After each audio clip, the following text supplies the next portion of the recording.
തോളുവേദനയായിട്ടാണ് കുറേയധികം പേഷ്യൻ്റ് നമ്മുടെ ഒ പിയിൽ വരാറുള്ളത്. ഈ തോളുവേദനയുടെ പ്രത്യേകത എന്ന് പറഞ്ഞു കഴിഞ്ഞാൽ നമ്മുടെ ശരീരത്തിൽ ഏറ്റവും കൂടുതൽ മൂവ്മെൻറ്റ് കിട്ടുന്ന ഒരു ജോയിൻ്റാണ് നമ്മുടെ ഷോൾഡർ. നമ്മൾ സാധാരണ പറയും മൊബിലിറ്റി സാക്രിഫൈസ്ഡ് ഫോർ സ്റ്റെബിലിറ്റി എന്ന് പറയും. അതായത് ജോയിൻറ്റ് സ്റ്റേബിൾ ആവാൻ വേണ്ടി അതിൻ്റെ മൊബിലിറ്റി മാക്സിമം വന്ന ഒരു ജോയിൻ്റ് കൂടിയാണ് നമ്മുടെ ഷോൾഡർ. അപ്പോൾ ഈ തോളുവേദനയുടെ കാര്യത്തിൽ ഒരു ചെറിയൊരു ബുദ്ധിമുട്ട് വന്നാൽ തന്നെ അത് രോഗിക്ക് വളരെയധികം ബുദ്ധിമുട്ടുണ്ടാക്കും. പ്രത്യേകിച്ച് രാത്രി കിടന്നാൽ വളരെയധികം ബുദ്ധിമുട്ടുണ്ടാക്കും. ഒരു ഭാഗത്തോട്ട് തിരിഞ്ഞു കിടക്കുന്ന സമയത്ത് അവർ വേദന പറയുന്നു, ഉറങ്ങാൻ പറ്റില്ല ഡോക്ടറെ, നേരം വെളുക്കോളം കൈ ഇങ്ങനെ ശരീരത്തോട് ചേർത്ത് വെച്ചാൽ മാത്രമേ ഉറങ്ങാൻ പറ്റുന്നുള്ളൂ, വണ്ടി അധികം ഓട്ടാൻ പറ്റുന്നില്ല, അതുപോലെ തന്നെ ചെറിയ എക്സസൈസ് ചെയ്യുമ്പോൾ നമുക്ക് വേദന വരുന്നുണ്ട്, കുറേ സമയം എഴുതി കഴിഞ്ഞാൽ വേദന ഉണ്ട്. ഇനി മറ്റൊരു ഗ്രൂപ്പ് ആളുകൾ നമ്മുടെ ഒ പിയിൽ വരുന്നത്, ഡോക്ടറെ കൈ എനിക്ക് പൊക്കാൻ പറ്റുന്നില്ല, പ്രത്യേകിച്ച് കൈ മുന്നോട്ട് പൊക്കാൻ പറ്റില്ല, മുകളിലോട്ട്, അതുപോലെ തന്നെ നമ്മൾ സാധാരണ പുറം ഭാഗം ചൊറിയാൻ വേണ്ടിയിട്ട് ഇൻറ്റേർണൽ റൊട്ടേഷൻ എന്ന് പറയും, പുറം ചൊറിയാൻ വേണ്ടിയിട്ട് നമുക്ക് പറ്റുന്നില്ല, അതുപോലെ തന്നെ കൈ മുന്നിലോട്ട് പൊക്കാൻ പറ്റുന്നില്ല, പിന്നെ ഷർട്ട് ഇടാൻ പറ്റുന്നില്ല, അതുപോലെ തന്നെ ബനിയൻ ഇടാൻ പറ്റുന്നില്ല, ലേഡീസ് ആണെങ്കിൽ അവർക്ക് മാക്സി യൂസ് ചെയ്യാൻ പറ്റുന്നില്ല, അവർക്ക് ബ്രായുടെ ഹുക്ക് ഇടാൻ പറ്റുന്നില്ല. അതായത് പറഞ്ഞു വരുന്നത് കൈ മുന്നോട്ട് പോകുന്നു, അതുപോലെ തന്നെ ഇൻറ്റേർണൽ റൊട്ടേഷൻ കൈ പുറകിലോട്ട് പോകുന്ന എല്ലാ ബുദ്ധിമുട്ടുകളും എല്ലാ മൂമെൻറ്റ്സിലും പേഷ്യൻസിന് ബുദ്ധിമുട്ട് വരുന്നു. അതേസമയം അവരുടെ ഡെയിലി റുട്ടീൻ എന്നും ചെയ്യുന്ന ജോലികൾ, അടുക്കള ജോലികളോ മുന്നോട്ടുള്ള കൈ മുന്നോട്ട് വെക്കുന്ന എല്ലാ ജോലികളും അവർക്ക് കൃത്യമായിട്ട് ചെയ്യാൻ പറ്റുന്നതോടൊപ്പം തന്നെ പുറകിലോട്ട് വെക്കുന്ന എല്ലാ കാര്യത്തിലും അവർക്ക് സിവിയർ ആയിട്ടുള്ള പെയിൻ വരുന്നു. പകലൊക്കെ ബുദ്ധിമുട്ടില്ലാതെ ജോലി ചെയ്യുന്ന അവർ പറയുന്നു, ഡോക്ടറെ രാത്രി കിടന്നു കഴിഞ്ഞാൽ പിന്നെ നേരം വെളുക്കുന്നത് വരെ എനിക്ക് വേദനയാണ്, ഡോക്ടറെ കുറേ കണ്ടു പക്ഷേ അത് മാറുന്നില്ല, നമുക്ക് എങ്ങനെയാണ് മരുന്ന് കഴിക്കാം അല്ലെങ്കിൽ എന്ത് ചെയ്യാൻ പറ്റുമെന്ന് ചോദിച്ചാണ് പേഷ്യൻസ് സാധാരണയായിട്ട് നമ്മുടെ ഒ പിയിൽ വരുന്നത്. ഇതൊക്കെ പല പല കണ്ടീഷൻ്റെ പ്രസൻറ്റേഷനാണ് പറഞ്ഞത്. അപ്പോൾ അതുകൊണ്ട് തന്നെ തോളുവേദന നമുക്ക് എങ്ങനെ ചികിത്സിക്കാം? നേരത്തെ ഞാൻ പറഞ്ഞതുപോലെ തന്നെ ഏറ്റവും മൂവ്മെൻറ്റ് കൂടിയ ജോയിൻ്റ് ആയതുകൊണ്ട് തന്നെ കൃത്യമായിട്ട് അതിൻ്റെ കാരണങ്ങൾ കണ്ടുപിടിച്ച് ചികിത്സിച്ചാൽ തോളുവേദന നമുക്ക് പൂർണ്ണമായിട്ടും മാറ്റാൻ പറ്റും. ഞാൻ doctor Shameer Thodengal, director and chief physician, crescent Ayurveda orthopaedics and sports injury clinic, Mankada, Malappuram.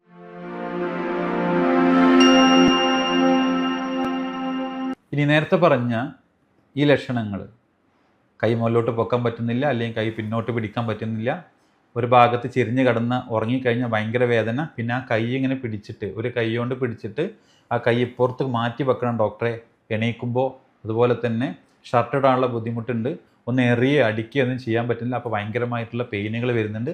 ഇത്രയും ലക്ഷണങ്ങളോടുകൂടി നമ്മുടെ ഒ പിയിൽ വരുമ്പോൾ ആ കണ്ടീഷനുകളും ആ അവസ്ഥകളും എൻ്റർലി ഡിഫറൻ്റ് ആയിരിക്കും. പേഷ്യൻറ്റിന് വളരെ ബുദ്ധിമുട്ടുണ്ടാക്കുന്ന അവസ്ഥകളായതുകൊണ്ട് ഇതിൻ്റെ കാരണങ്ങൾ കണ്ടുപിടിക്കുക എന്നുള്ളത് വളരെ ഇമ്പോർട്ടൻ്റ് ആണ്. അപ്പോൾ ആദ്യമായിട്ട് തോളുവേദനയുടെ കാരണങ്ങൾ നമ്മളെപ്പോഴും നേരത്തെ പറഞ്ഞതുപോലെ ഒരു പരിക്കിന് ശേഷം വരുന്ന തോളുവേദനയാണോ, പരിക്കില്ലാതെ വരുന്ന തോളുവേദനയാണോ, traumatic or non traumatic shoulder pain ആണോ എന്നുള്ളതാണ് നമ്മൾ പേഷ്യൻസിനോട് നമ്മൾ ആദ്യമായിട്ട് ചോദിക്കുന്നത്. ഇനി നോൺ ട്രോമാറ്റിക് ആണെങ്കിൽ പതുക്കെ പതുക്കെ തുടങ്ങിയ ഷോൾഡർ പെയിൻ ആണെങ്കിൽ നമ്മൾ എപ്പോഴും ശ്രദ്ധിക്കേണ്ടത് ആ രോഗിയുടെ ജോലി നമ്മൾ ചോദിക്കുന്നു. എന്താണ് പേഷ്യൻ്റ് ജോലി, എന്തുകൊണ്ടാണ് വന്നത്? നമുക്കറിയാം സാധാരണ വെയ്റ്റ് ലിഫ്റ്റിങ്ങുള്ള ജോലികളുണ്ടാവും. നമ്മൾ ഭാരമുള്ള സാധനം എടുത്ത് രോഗിയുടെ തലയിൽ വെച്ച് കൊടുക്കുന്നത് നമ്മൾ സാധാരണ വെയ്റ്റ് ലിസ്റ്റേഴ്സ് ഓസ്റ്റിയോലൈസിസ് എന്നൊക്കെ പറയും. ഭാരമുള്ള സാധനങ്ങൾ എടുത്ത് പൊക്കുന്ന ജോലിയുള്ള ആളുകളാണെങ്കിൽ നമ്മുടെ ഷോൾഡറിൻ്റെ മുകളിൽ കാണുന്ന AC ജോയിൻറ്റിൽ തേയ്മാനം വന്ന് നീരിട്ട് വന്ന് വേദന വരാനുള്ള സാധ്യത കൂടുതലാണ്. അവിടെ റിപ്പീറ്റഡ് സ്ട്രെയിൻ ആണ്, ആ ഒരു ജോയിൻറ്റിന് വരുന്ന റിപ്പീറ്റഡ് സ്ട്രെയിൻ. ഭാരം എടുത്ത് തലയിൽ കൊണ്ടുപോകുന്ന ആളുകളുണ്ട്, ഭാരം എടുത്ത് തോളിൽ വെച്ച് കൊണ്ടുപോകുന്ന ആളുകളുണ്ട്, അതുപോലെ തന്നെ കയ്യിൽ ഭാരം തൂക്കി നടക്കുന്ന ആളുകളുണ്ട്. അവർക്ക് സാധാരണ AC ജോയിൻറ്റിൽ പരിക്കുകൾ വരാനുള്ള സാധ്യത വളരെ കൂടുതലാണ്. രണ്ടാമത്തെ കാരണമാണ് ഏറ്റവും കോമൺ ആയിട്ട് ഒരു 20 വയസ്സ് മുതൽ 45 വയസ്സ് വരെ കാണുന്ന ആളുകളിൽ. അവരാണ് വളരെ കൃത്യമായിട്ട് നമ്മളോട് പറയുന്നത്, ഡോക്ടറെ കൈ പുറകിലോട്ട് പിടിക്കാൻ പറ്റുന്നില്ല, തല തോർത്താൻ പറ്റുന്നില്ല, ഷർട്ട് ഇടാൻ പറ്റുന്നില്ല, അതുപോലെ തന്നെ ബനിയൻ ഇടാൻ പറ്റുന്നില്ല, ബ്രായുടെ ഹുക്ക് ഇടാൻ പറ്റുന്നില്ല എന്ന് പറയുന്ന ഒരു ഗ്രൂപ്പ് ഓഫ് ആളുകൾ ഒരു 25-20 വയസ്സിന് മുകളിൽ ഒരു 45-50 വയസ്സിൽ നമ്മൾ കോമൺ ആയിട്ട് കാണുന്ന, അതായത് സാധാരണ കാണുന്ന തോൾവേദനയിൽ 40% സ്ത്രീകളിൽ, അതുപോലെ തന്നെ 25 മുതൽ 30% ആണുങ്ങളിലും കാണുന്ന തോൾവേദനയാണ് നമ്മൾ ഈ പറയുന്ന പെരിയാർത്രൈറ്റിസ് ഷോൾഡർ. അതായത് തോളിൻ്റെ ജോയിൻറ്റിൻ്റെ ഉള്ളിൽ പതുക്കെ നീരുകെട്ട് വരുന്നു, നീരിട്ട് വന്നിട്ട് ജോയിൻറ്റ് ക്യാപ്സൂൾ എന്ന് പറയും, ഒരു പാട പോലെയുള്ളൊരു ഭാഗമുണ്ട്, അതിൽ നീരുകെട്ട് വന്ന ശേഷം ആ ഭാഗം ഒട്ടിപ്പോകുന്നൊരവസ്ഥയുണ്ട്. നമ്മൾ അഡ്ഹസീവ് ക്യാപ്സുലൈറ്റിസ് അല്ലെങ്കിൽ പെരിയാർത്രൈറ്റിസ് ഷോൾഡർ എന്ന് പറയുന്ന ഒരവസ്ഥയാണ് നമ്മൾ ഈ പറഞ്ഞ ലക്ഷണങ്ങളിലൂടെ നമുക്ക് കാണാൻ പറ്റുന്നത്. അതിന് കാണുന്ന ചികിത്സ എൻ്റയർലി ഡിഫറൻ്റ് ആണ്. ഇനി അടുത്തൊരു കാരണം എന്ന് പറയുന്നത് പരിക്കുകളാണ്. അതായത് മുമ്പ് തോളിൽ വന്ന പരിക്കുകളോ അതല്ലെങ്കിൽ അടുത്ത കാലത്ത് തോളിൽ വന്ന പരിക്കുകളോ നമുക്ക് സിവിയർ ആയിട്ടുള്ള തോൾ വേദന ഉണ്ടാക്കാനുള്ള സാധ്യത കൂടുതലാണ്. അപ്പോൾ എന്താണ് പരിക്ക് എന്ന് ഐഡൻറ്റിഫൈ ചെയ്ത ശേഷം പുതിയ വന്ന പരിക്കുകളാണെങ്കിൽ അല്ലെങ്കിൽ 2-3 ദിവസങ്ങൾക്കുള്ളിൽ, ഒരാഴ്ചക്കുള്ളിൽ അല്ലെങ്കിൽ ഒരു 10 ദിവസത്തിനുള്ളിൽ, ഒരു 3 ആഴ്ചക്കുള്ളിൽ വന്ന പരിക്കുകളാണെങ്കിൽ കൃത്യമായിട്ട് അത് ഐഡൻറ്റിഫൈ ചെയ്തിട്ട് റെസ്റ്റ് കൊടുക്കേണ്ട അവസ്ഥയാണെങ്കിൽ കൃത്യമായിട്ട് റെസ്റ്റ് കൊടുത്ത ശേഷം ഫിസിയോതെറാപ്പി, സ്ട്രെങ്തനിങ് എക്സസൈസോട് കൂടിയാണ് നമ്മളത് ചികിത്സിക്കേണ്ടത്. അതേസമയം കുറേ 1-2 വർഷങ്ങൾക്ക് മുമ്പ് വന്ന ഒരു പരിക്കുകളാണെങ്കിൽ ഒരു കാരണവശാലും നമ്മൾ വീണ്ടും റെസ്റ്റ് കൊടുക്കരുത്. ഡിസ്യൂസ് അട്രോഫി എന്ന് പറഞ്ഞൊരു കണ്ടീഷൻ ഉണ്ട്. അധികമായി റെസ്റ്റ് കൊടുത്തു കഴിഞ്ഞാൽ മസിൽ ചുരുങ്ങി അത് തന്നെ വേദന ഉണ്ടാക്കുന്ന ഒരു കണ്ടീഷൻ ഉണ്ട്. അതുകൊണ്ട് തന്നെ പഴങ്ങിയ ഒരു തോളുവേദനയാണെങ്കിൽ ഒരു കാരണവശാലും നമ്മൾ രോഗിക്ക് റെസ്റ്റ് കൊടുക്കാനും പാടില്ല.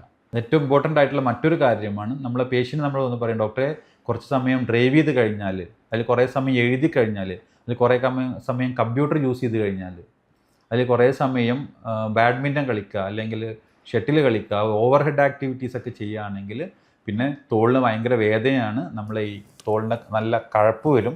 ചില സമയത്ത് കൈ പൊക്കാൻ പറ്റാത്ത രീതിയിലുള്ള വേദന വരും. കുറച്ച് ദിവസം റെസ്റ്റ് കൊടുത്താൽ, കളിയൊക്കെ ഒഴിവാക്കി അതുപോലെ തന്നെ ഭാരെടുക്കലും ബുദ്ധിമുട്ടൊക്കെ ഒഴിവായി കഴിഞ്ഞാൽ ആ വേദന പതുക്കെ പോകും. അതാണ് നമ്മൾ സാധാരണ കഴുത്തിൻ്റെ ബുദ്ധിമുട്ട്, സർവൈക്കലായിട്ടുള്ള IBDP പോലുള്ള കണ്ടീഷൻ വന്നു കഴിഞ്ഞാലും അത് തോള് വേദനയായിട്ട് നമുക്ക് പ്രസൻറ്റ് ചെയ്യാറുണ്ട്. അത് സർവൈക്കൽ ബ്രാക്കിയോന്യൂറാൾജിയ എന്ന് പറയും. കഴുത്തിൻ്റെ ഡിസ്ക് അമർച്ച വന്നിട്ട് പ്രത്യേകിച്ച് കുറേ ഡ്രൈവ് ചെയ്യുന്നു, അതുപോലെ നമ്മൾ കുറേ സമയം കമ്പ്യൂട്ടർ യൂസ് ചെയ്യുന്നു, അതുപോലെ തന്നെ കുറേ കൈകൊണ്ടുള്ള ഹെവി ആയിട്ടുള്ള വെട്ടൽ, അതുപോലെ എറിയൽ പോലുള്ള ആക്ടിവിറ്റി ചെയ്ത് കഴിഞ്ഞാൽ അത് കയ്യിലോട്ടുള്ള വേദന തോളുവേദനയായിട്ട് പേഷ്യൻറ്റിന് പ്രസൻറ്റ് ചെയ്യാറുണ്ട്. അപ്പോൾ അതുകൊണ്ട് തന്നെ തോളുവേദന വന്ന പേഷ്യൻറ്റിന് കൃത്യമായിട്ട് സർവൈക്കൽ ഇഷ്യൂസ് ഇല്ല എന്ന് ഉറപ്പ് വരുത്തണം. നമുക്കറിയാം സാധാരണ രീതിയിൽ കഴുത്ത് വേദന വരികയാണെങ്കിൽ അതിൻ്റെ വേദന സാധാരണ കൈമുട്ടിൻ്റെ താഴത്തോട്ട് റേഡിയേറ്റ് ചെയ്ത് പോകാറുണ്ട്. അതേസമയം തോളുവേദനയാണെങ്കിൽ അത് പൊതുവേ കൈമുട്ടിൻ്റെ താഴോട്ട് റേഡിയേറ്റ് ചെയ്ത് പോകാറില്ല. അപ്പോൾ അങ്ങനെയൊക്കെ ഐഡൻറ്റിഫൈ ചെയ്ത് കൃത്യമായിട്ട് കാരണങ്ങൾ കണ്ടുപിടിച്ചിട്ട് നമ്മൾ എന്ത് ചെയ്യുന്നത് വെച്ചാൽ അടുത്ത സ്റ്റേജിലോട്ട് എന്തുകൊണ്ടാണ്, എത്രത്തോളം ഉണ്ട് എന്നറിയാനാണ് നമ്മൾ ഇൻവെസ്റ്റിഗേഷനിലോട്ട് പോകുന്നത്. ഇനി ഈ തോളുവേദന നമുക്ക് എങ്ങനെ മനസ്സിലാക്കാം എന്നുള്ളതാണ്. നമുക്കറിയാം ബ്ലഡ് ഇൻവെസ്റ്റിഗേഷൻസ് ഉണ്ട്, അതുപോലെ തന്നെ എക്സ്റേ ഉണ്ട്, MRI ഉണ്ട്. നമുക്ക് വാദം പോലെയുള്ള, യൂറിക് ആസിഡ് പോലെയുള്ള, അതുപോലെ തന്നെ നീരട്ട പോലെയുള്ള അവസ്ഥകളെ തിരിച്ചറിയാൻ വേണ്ടിയിട്ടാണ് നമ്മൾ സാധാരണ രക്തത്തിൻ്റെ പരിശോധന, ബ്ലഡ് ഇൻവെസ്റ്റിഗേഷനിലോട്ട് നമ്മൾ പോകുന്നത്. സാധാരണയായിട്ട് നമ്മൾ തോളുവേദന എന്ന് പറയുമ്പോൾ ആദ്യം നമ്മൾ ഷോൾഡറിൻ്റെ ഒരു എക്സ്റേ ആണ് എടുക്കുന്നത്. നേരത്തെ പറഞ്ഞതുപോലെ തന്നെ സാധാരണ എല്ലാ തോളവസ്ഥകളിലും വളരെ അപൂർവമായിട്ട് തോളിൽ വരുന്ന തേയ്മാനമുണ്ട്. ഓസ്റ്റിയോആർത്രൈറ്റിസ് ഷോൾഡർ ഏറ്റവും വളരെ വളരെ റെയറായിട്ട് കാണുന്ന ഒരു അവസ്ഥയാണ് തോളിന് വരുന്ന തേയ്മാനം. സാധാ കാൽമുട്ടിനോ അല്ലെങ്കിൽ ഇടുപ്പിനോ കാണുന്നത് പോലെ നമുക്ക് തോളിൻ്റെ തേയ്മാനം കാണാൻ കഴിയില്ല. അതുകൊണ്ട് തന്നെ വളരെ അപൂർവമായിട്ടുള്ള അവസ്ഥകളിൽ മാത്രമേ നമുക്ക് തോളിൻ്റെ തേയ്മാനം നമുക്ക് കാണാൻ പറ്റുള്ളൂ. തോളിൻ്റെ തേയ്മാനം കാണാതിരിക്കാനുള്ള കാരണം വളരെ കുറഞ്ഞ അവസ്ഥകളിൽ മാത്രമേ തേയ്മാനത്തിലോട്ട് പോകാറുള്ളൂ. അതേസമയം സാധാരണ തോളിൻ്റെ എക്സ്റേ നമ്മൾ ഐഡൻറ്റിഫൈ ചെയ്യുന്നത് ബാക്കിയുള്ള ജന്മനാ വന്ന ബുദ്ധിമുട്ടുകളോ നേരത്തെ പറഞ്ഞ പോലെയുള്ള ഗ്രോത്തുകളോ ഇല്ല എന്ന് ഉറപ്പുവരുത്താനാണ് നമ്മൾ ഷോൾഡറിൻ്റെ എക്സ്റേ നമ്മൾ എടുക്കുന്നത്. അടുത്ത സ്റ്റേജിലാണ് നമ്മൾ MRIയിലോട്ട് പോകുന്നത്. നമുക്കറിയാം ഒരു 3 മാസം മുതൽ ഒരു 6 മാസം വരെ നമ്മൾ ചികിത്സിച്ചിട്ടും കൃത്യമായിട്ട് ഐഡൻറ്റിഫൈ ചെയ്ത് ചികിത്സിച്ചിട്ടും പേഷ്യൻറ്റിൻ്റെ വേദന കുറഞ്ഞിട്ടില്ലെങ്കിൽ കൃത്യമായിട്ട് എന്തുകൊണ്ടാണ് വേദന എന്ന് ഐഡൻറ്റിഫൈ ചെയ്യാൻ വേണ്ടിയിട്ട് ഇന്ന് അവൈലബിൾ ആയിട്ടുള്ള ഏറ്റവും നല്ല ഒരു ഇൻവെസ്റ്റിഗേഷനാണ് MRI. അപ്പോൾ MRI ഷോൾഡർ നമ്മൾ എടുത്തു കഴിഞ്ഞാൽ കൃത്യമായിട്ട് പെരിയാർത്രൈറ്റിസ് ഷോൾഡർ പോലെയുള്ള അല്ലെങ്കിൽ ആ പാടക്കോ വള്ളിക്കോ വരുന്ന പരിക്കുകൾ, റൊട്ടേറ്റർ കഫ് ടിയർ പോലെയുള്ള അവസ്ഥകൾ ഉണ്ടോ, അതല്ലെങ്കിൽ തേയ്മാനത്തിലോട്ട് പോകുന്നുണ്ടോ, ആർത്രൈറ്റിസ് പോലെയുള്ള വാദം പോലെയുള്ള അസുഖങ്ങളുണ്ടോ എന്നുള്ളത് കൃത്യമായിട്ട് ഐഡൻറ്റിഫൈ ചെയ്യാൻ നമുക്ക് MRI വഴി പറ്റും. അപ്പോൾ എക്സ്റേ നോക്കുന്നു, ബ്ലഡ് ഇൻവെസ്റ്റിഗേഷൻ നോക്കുന്നു, MRI നോക്കുന്നു, നമ്മൾ കൃത്യമായിട്ട് നമ്മുടെ അസുഖം തിരിച്ചറിയുന്നു. അതിനുശേഷമാണ് നമ്മൾ ചികിത്സയിലോട്ട് പോകുന്നത്. നമുക്ക് തോളുവേദന വന്നു കഴിഞ്ഞാൽ എങ്ങനെ ചികിത്സിക്കാം? നേരത്തെ പറഞ്ഞതുപോലെ തന്നെ എന്താണോ കാരണം അതിനാണ് നമ്മൾ ചികിത്സ കൊടുക്കാറ്. ഒരു ക്രോണിക് ആയിട്ട് വരുന്ന കുറച്ച് പഴങ്ങിയ തോളുവേദനയാണ്, പതുക്കെ തുടങ്ങിയ തോളുവേദനയാണെങ്കിൽ സ്വാഭാവികമായിട്ടും ആ രോഗിയുടെ ഡയഗ്നോസിസിൽ നമുക്ക് കോമൺ ആയിട്ട് കാണുന്നത് പെരിയാർത്രൈറ്റിസ് ഷോൾഡർ എന്ന് പറയും. നേരത്തെ പറഞ്ഞ പോലെ കൈ മുകളിലോട്ട് പൊക്കാനും അതുപോലെ തന്നെ പുറകിലോട്ട് പിന്നോട്ട് മടക്കാനുള്ള ബുദ്ധിമുട്ടുകളായിട്ടായിട്ട് ഒരു കോമൺ ആയിട്ട് വരുന്നത്. കുറേ മരുന്നുകൾ കഴിച്ചിട്ടുണ്ടാവും. അതിൻ്റെ ഒരു പ്രത്യേകത സാധാരണ 1 വർഷം മുതൽ 1.5 വർഷം വരെ ഈ അസുഖം നിലനിൽക്കുന്ന അത് സെൽഫ് ലിമിറ്റിംഗ് ആണ്. സാധാരണ അത് താനെ മാറിപ്പോകുന്ന ഒരു കണ്ടീഷൻ കൂടിയാണ് ഈ പെരിയാത്രിറ്റിക് ഷോൾഡർ എന്ന് പറയുന്ന ഒരു കണ്ടീഷൻ. സോ അങ്ങനെയുള്ള പേഷ്യൻറ്റിന് അത് വീണ്ടും വരുമ്പോൾ കുറച്ചുകൂടെ ബുദ്ധിമുട്ടായി, കൈ അധികം പിന്നോട്ട് മടക്കാൻ പറ്റാതെ, രാത്രി ഉറങ്ങാൻ പറ്റാതെ, അതേസമയം സാധാ എല്ലാ ദിവസവും ചെയ്യുന്ന ജോലികൾ ചെയ്യാൻ പറ്റുകയും ചെയ്യും. ഉറങ്ങാനായിരിക്കും ബുദ്ധിമുട്ട്, കൈ പുറകോട്ട് പിടിക്കാനോ കൈ പൊക്കാനോ ബുദ്ധിമുട്ട് വരുന്ന ഒരു രോഗിയാണെങ്കിൽ കൃത്യമായിട്ട് ഡയഗ്നോസ് ചെയ്യുക എന്നുള്ളതാണ് ആദ്യത്തെ കാര്യം. പെരിയാത്രിക് ഷോൾഡറിന് കൃത്യമായിട്ടുള്ള ആയുർവേദിക് മെഡിക്കേഷൻസ് നമുക്ക് അവൈലബിൾ ആണ്. ആ കണ്ടീഷൻ നോക്കിയിട്ട് കഷായങ്ങളുണ്ട്, അതുപോലെ തന്നെ ചൂർണ്ണങ്ങളുണ്ട്. നമുക്ക് ലോക്കലായിട്ടുള്ള പഞ്ചകർമ്മ ചികിത്സകൾ എല്ലാം ചെയ്യാൻ പറ്റും. പേഷ്യൻറ്റിൻ്റെ അവസ്ഥ നോക്കിയിട്ട് ധാര പോലുള്ള, കിഴി പോലുള്ള, അതുപോലെ തന്നെ പിന്നെ നമുക്കറിയാം ഒരു മസിൽ ടെൻഷൻ അവിടെ ഉണ്ടാവും, മസിൽ സ്ട്രെയിൻ അവിടെ ഉണ്ടാവും, സ്പാസം അവിടെ ഉണ്ടാവും. ചില ആളുകൾക്ക് കുറച്ച് പഴകിയ അസുഖങ്ങളാണെങ്കിൽ മസിൽ വീക്ക്നെസ് ഉണ്ടാവും.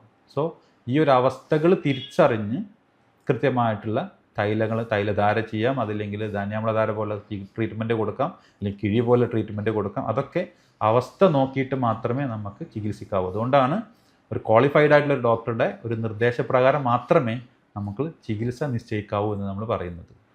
അതിൻ്റെ കൂടെ തന്നെ റേഞ്ച് ഓഫ് മോഷൻ എക്സസൈസ് എന്നുള്ളത് വളരെ ഇമ്പോർട്ടൻ്റ് ആണ്. പെരിയാത്രിക് ഷോൾഡറിലൊക്കെ കൃത്യമായിട്ട് നമ്മൾ മസിൽ ഐഡൻറ്റിഫൈ ചെയ്യണം. ഏത് മസിലിനാണ് ബലക്കുറവ്. ഷോൾഡറിൻ്റെ സമയത്ത് നമുക്കറിയാം സുപ്രാസ്പൈനാറ്റസ് ഗ്രൂപ്പ് ഓഫ് മസിൽസ് ഉണ്ട്, ട്രപ്പീസിയസ് ഗ്രൂപ്പ് ഓഫ് മസിൽസ് ഉണ്ട്, അതുപോലെ തന്നെ ലിവേറ്റർ സ്കാപ്പുല ഗ്രൂപ്പ് ഉണ്ട്, ക്യാപ്സൂൾ ഉണ്ട്, joint capsule, anterior and posterior joint capsule ഉണ്ട്.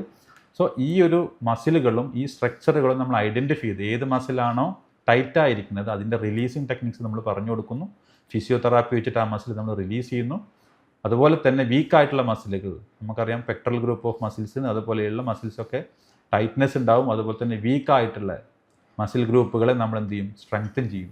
അപ്പോൾ ഫിസിയോതെറാപ്പി വെച്ചിട്ട് നമുക്ക് പെയിൻ കുറക്കാൻ പറ്റുന്നു, ടൈറ്റായ മസിൽ നമ്മൾ റിലീസ് ചെയ്യുന്നു, വീക്കായ മസിൽ നമ്മൾ സ്ട്രെങ്തൻ ചെയ്യുന്നു. അതേസമയം ഇൻറ്റേർണലി ആയുർവേദ ട്രീറ്റ്മെൻറ്റ് മെഡിസിൻ നമ്മൾ ഉപയോഗിക്കുന്നു, ശരീരത്തിൻ്റെ പുറത്ത് നമ്മൾ ആയുർവേദത്തിൻ്റെ പഞ്ചകർമ്മ പോലെ ട്രീറ്റ്മെൻറ്റ് കൊടുക്കുന്നു. അതേപോലെ തന്നെ നമുക്ക് എന്ത് ചെയ്യാൻ പറ്റും, സ്ട്രെങ്തനിങ് എക്സസൈസ്, തെറാബാൻഡ് എക്സസൈസ് ഉണ്ട്, അതുപോലെ തന്നെ ജിം വർക്കൗട്ടുകളുണ്ട്. അത് തുടർന്ന് പോയി കഴിഞ്ഞാൽ നമുക്ക് കൃത്യമായിട്ട് ഈ തോളുവേദന നമുക്ക് 100% പരിഹരിക്കാൻ പറ്റും. അതിൻ്റെ കൂടെ ചില അവസ്ഥകളിൽ നമുക്കറിയാം MRIയിൽ നമ്മൾ full thickness rotator cuff tear, തോളിൻ്റെ വള്ളി മുഴുവനായിട്ട് പൊട്ടി എന്ന് പറയുന്ന കണ്ടീഷൻ ഒരു കാരണവശാലും നമുക്ക് ചികിത്സിക്കാൻ പറ്റില്ല. അത് സർജറി മാത്രമാണ് ഓപ്ഷൻ. സോ നമുക്ക് കൃത്യമായിട്ട് സർജറി ചെയ്യേണ്ടതും സർജറി ചെയ്യേണ്ടാത്തതുമായിട്ടുള്ള അവസ്ഥകളെ നമ്മൾ തിരിച്ചറിയണം. സർജറിക്കുള്ള കണ്ടീഷനാണെങ്കിൽ കൃത്യമായിട്ടത് റെഫർ ചെയ്യുക എന്നുള്ളൊരു ഉത്തരവാദിത്വം കൂടെ ഡോക്ടർക്കുണ്ട്. അപ്പോൾ സർജറി ചെയ്യേണ്ടാത്ത അവസ്ഥകളിൽ കൃത്യമായിട്ട് ആയുർവേദ ട്രീറ്റ്മെൻറ്റും ഫിസിയോതെറാപ്പിയും അതുപോലെ തന്നെ സ്ട്രെങ്തനിങ്ങും എല്ലാം ചേർത്തിട്ടാണ് നമ്മളിവിടെ പേഷ്യൻറ്റിനെ ചികിത്സിക്കുന്നത്. 100% സർജറി ഇല്ലാത്ത എല്ലാ അവസ്ഥകളിലും 100% നമുക്ക് തോളുവേദന മാറ്റാൻ കഴിയും. ഈ പറഞ്ഞ കാര്യങ്ങളിൽ എന്തെങ്കിലും സംശയമുണ്ടെങ്കിൽ താഴെ പറയുന്ന നമ്പറുകൾ നമ്മളെ കോൺടാക്റ്റ് ചെയ്യാം. അതുപോലെ തന്നെ കൺസൾട്ടേഷൻ ആവശ്യമുണ്ടെങ്കിലും ആ നമ്പറിൽ നമ്മളെ വിളിക്കാം. പുതിയൊരു വീഡിയോയുമായിട്ട് നമുക്ക് വീണ്ടും കാണാം.